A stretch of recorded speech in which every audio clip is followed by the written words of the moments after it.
Welcome to the Public Speakers Association, My Story. And I'm so excited to introduce to you our amazing host and guest star today, Miss Dr. Miluna Fausch. Dr. Miluna, take it from here. Why, thank you. How I got my voice back. I want to tell you my experience. It was the most pivotal time in my life. Many of you can probably relate. You've had things happen. For example, when I was 7 years old, my father died. All kinds of things have happened, and we grow and we change. But my life changed dramatically. Before the tumor in my head, I call it, and after the 2 surgeries to remove it from my head. So it's before and it's after those surgeries.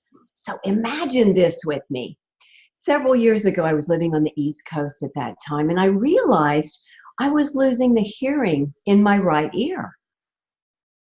I was working as a musician, an entrepreneur, and it was so gradual that I wasn't even aware of it. But the piano was on this side of me, on my right side, and I realized I was not hearing the piano. And if you look back now, you can see pictures of me where there is clearly a growth in the side of my head. Now, my doctors, some doctors, don't even look at you. They're not even aware of what's happening. My dentist said, "Oh, it looks like you have a little TMJ problem." Well, folks, it was much more than a TMJ problem. It turned out I had a benign bone tumor, very funky and rare, because what else would I attract? This big in my head and the lining of my brain right here.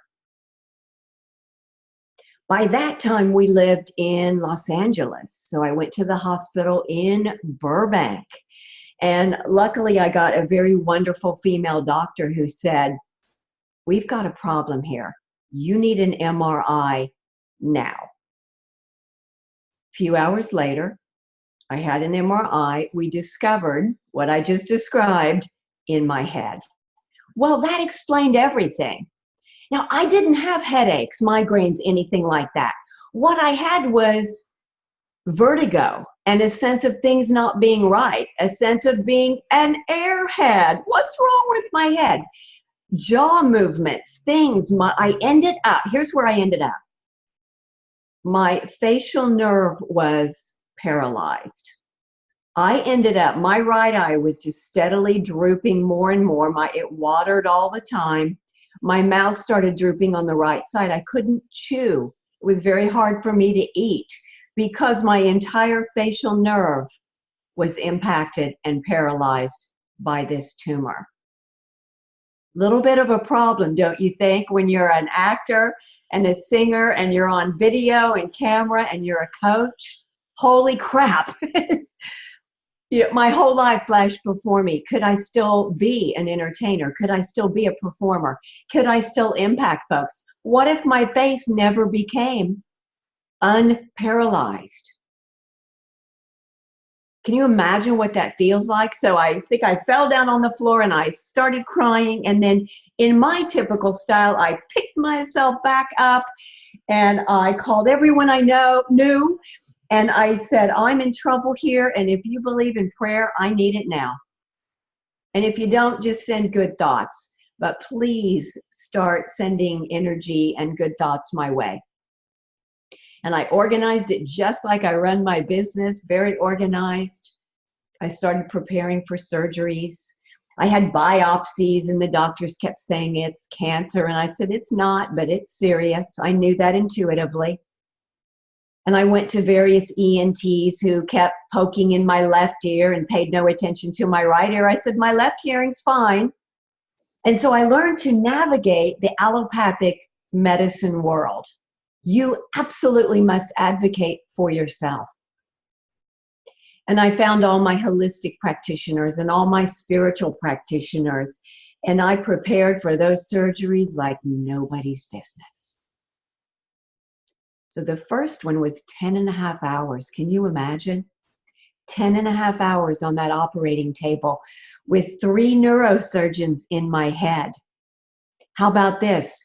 My doctor at the House Ear Clinic, thank you, Dr. Landman, said, I only work with my colleague, excuse me, Dr. Slattery, I only work with my colleague, Dr. Landman. Do you know who Dr. Landman operated on? Elizabeth Taylor. Do you love it? He was Elizabeth Taylor's neurosurgeon. I thought, well, if it's good enough for Liz, it's good enough for me. So I was being all dramatic as an actor and singer. I said, well, what else would I have but a very rare bone tumor that usually only affects young men? And who else would I have but Elizabeth Taylor's surgeon? But as you know, I was in trouble. It was serious business. So 6 months later, we had pretty good success, but then I developed an infection. I was literally leaking. I'll be graphic. I was literally leaking from Band-Aids and braids and things that they put in my head. And so I said, Dr. Slattery, there's a problem because I would be healing. I know this about myself. I'm still very strong and I'm so determined.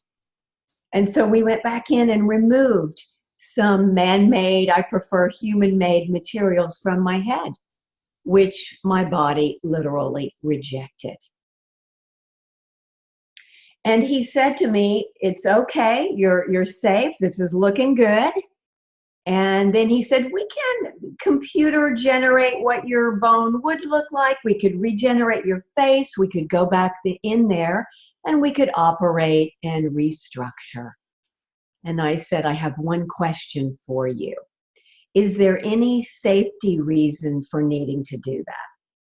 Can my body regenerate and be okay as is? And he said, yes. And I said, then doctor, we are finished. This is now sacred ground. There will be no more surgeries, invasions, drugs, or anything else in my head. We are finished, and I will now begin the healing process. Fast forward to today, several years later. I continue to heal. Sometimes little funky rashes show up. It's quite astonishing, the miracle of your body and what it can do. And what I know is that you can triumph over anything. I triumphed over the tumor. I continue to evolve and heal and grow to this day. And what I did was I studied many things as a result of being in the hospital. I learned energy healing, and I learned to be a medical intuitive and an intuitive and holistic health counselor practitioner. I even got my PhD in psychology. And what I do now is I bring all this work and all that training, and from being in corporate and sales and being on stages for many years, I now coach executives and startups in their voice, their pitch, their presentation, because your voice matters so much. And how you verbally communicate is key to the success of your life. Whether it's, in my case, getting my voice, how I got my voice back, because my voice is indeed different pre-surgery and post-surgery.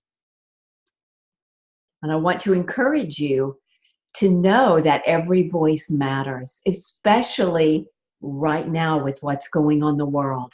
You have a message, you have a branding, your message, your voice, to me, it's all the same, especially if it's your own company, your own startup, your baby. It's all about your voice and all the elements that go within. And so that's my story. And it always changes and evolves, but the truths remain the same. And my gift for you, I invite you to go to my website. Go to milunafausch.com, MILUNA, F like fantastic, AUSCH, and get my free report, 5 tips to command any stage.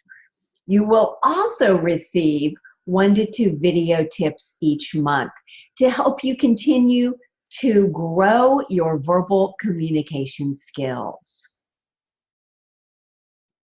It has been a pleasure to share with you today and be with you here.